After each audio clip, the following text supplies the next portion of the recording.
Hello friends, today we'll discuss what is doctrine of lapse.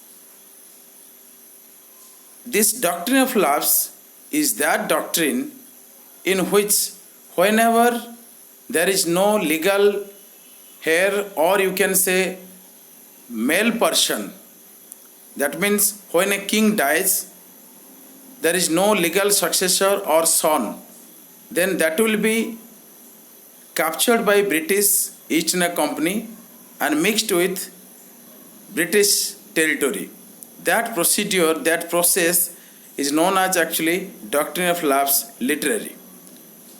What happens in this doctrine?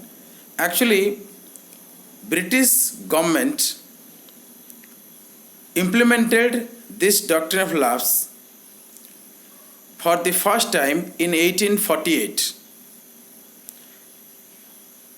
Actually, doctrine of lapse was introduced by Lord Hastings in 1793.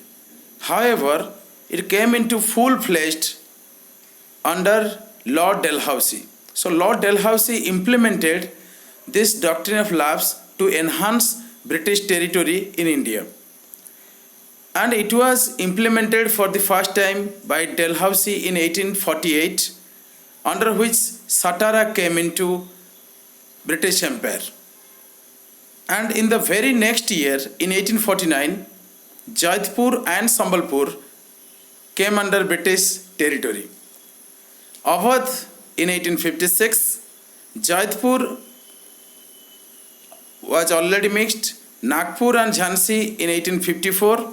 There are so many princely states that were forcefully merged with British Empire under this doctrine. That means you have to remember that when a king has no legal successor, son, male child, then British Empire, or you can say British government or East India Company at that time will forcefully merge that territory with British Empire. This is all about actually doctrine of lapse.